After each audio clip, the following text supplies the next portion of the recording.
가정의 달이 지나갑니다. 여러분의 가정은 안녕하십니까? 어때요? 집안의 기둥, 허리, 다리 온전합니까? 저는 다리가 휘청거립니다. 예, 우리 집 기둥도 5월 잠깐 휘청거렸습니다. 힘들고 돈이 많이 들어서요. 자, 우리가 가정을 이룰 때부터 참 돈을 많이 써야 합니다. 여기 보니까 결혼식장 비용부터가 이렇게 들어간다고 합니다. 강남에서는 3,400만원, 가장 싼 곳 경상도에서는 1,200만원, 사는 곳에 따라 결혼 비용만 해도 결혼식 비용입니다. 극과 극이다, 이렇게 이야기를 하고 있는데, 올 2월에 아닌 게 아니라 제 아들이 강남은 아니고 옆에 송파구에서 했는데 이 3,400 안팎, 그래요, 4,000 안팎. 이제 아들이 알아서 하고 저는 집 그 비용으로 이렇게 보태준다고 해가지고 정확한 내역은 모르지만 아마 4,000 안팎. 그럼 둘 나누면 2,000씩이잖아요. 그런데 기본 식비만 해도 300명을 잡았더라고요, 이렇게. 그러면 150명씩이잖아요, 양가에. 야, 이거 채울 만한 사람이 있을까? 물론 채울 사람도 있겠지만, 열에 몇 명씩이나.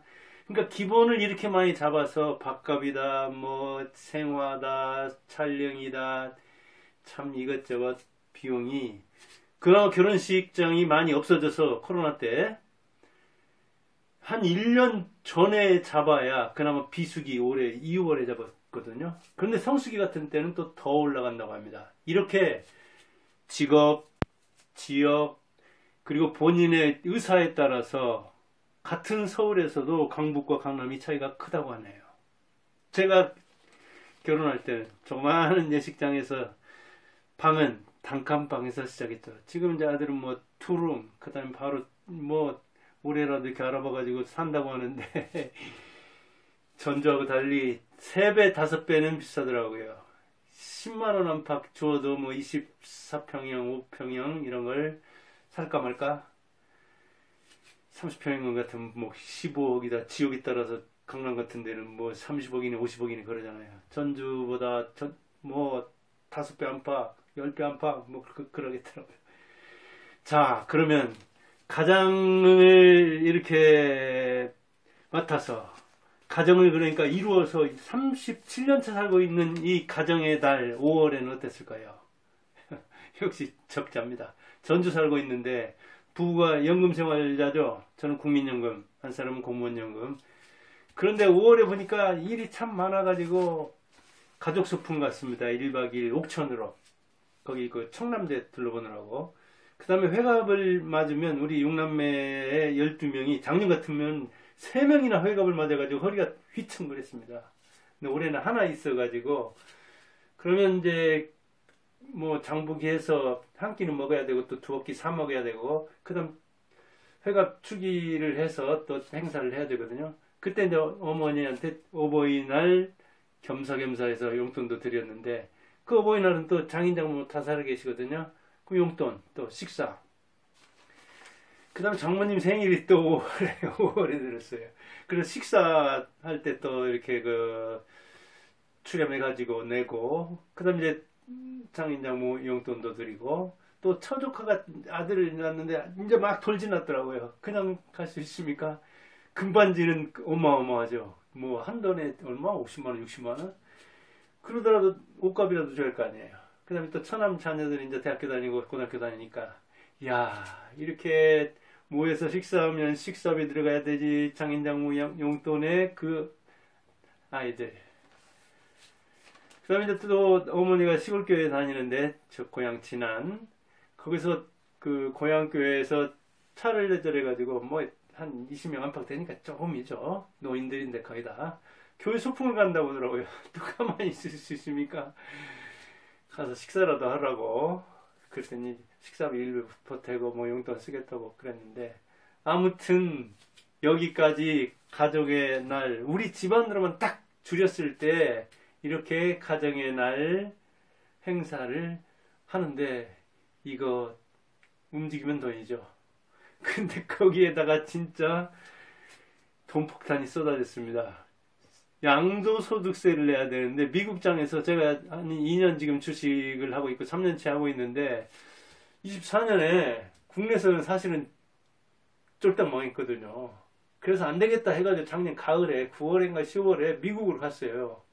그래서 미장으로 거의 옮겨봤는데 지금 뭐 9대1 정도, 그때도 아마 8대2, 7대3 정도로 미국으로 많이 갔는데 미국에서는 역시 보충을 많이 했죠.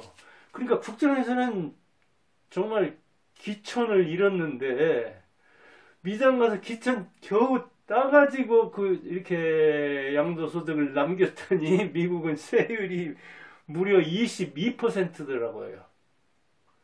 양도소득세 20%에 지방세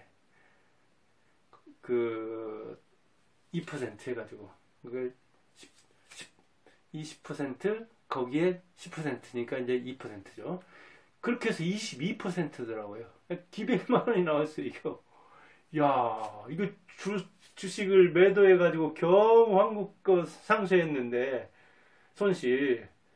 물론, 이제 지금 상태로서는 원금을 보존하고, 2년 차가 참 깡통 안 차고, 손실 안 난 게 다행이긴 하지만, 참 아깝더라고요, 세금. 뭐 미국 시장이 좋긴 한데, 이 세금이 굉장히 부담이 되더만요. 아무튼, 우리 세대를 저 58년 개띠 샌드위치라고 하죠.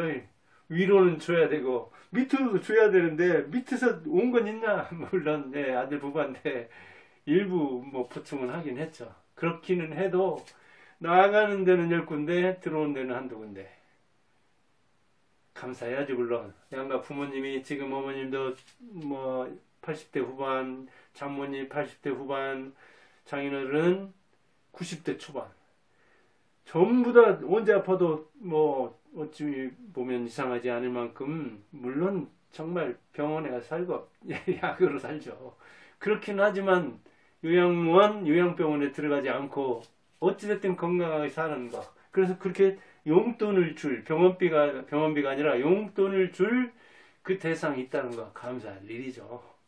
또 뭐 부부가 연금 생활을 하고는 있지만 어찌됐든 한 사람 공무원연금 받고 저도 국민연금 저는 찌꺼리만큼 받는데 아무튼 쓸 돈이 있으니까 5월에는 부도났지만 줄 때가 있으니까 고마울 일이죠.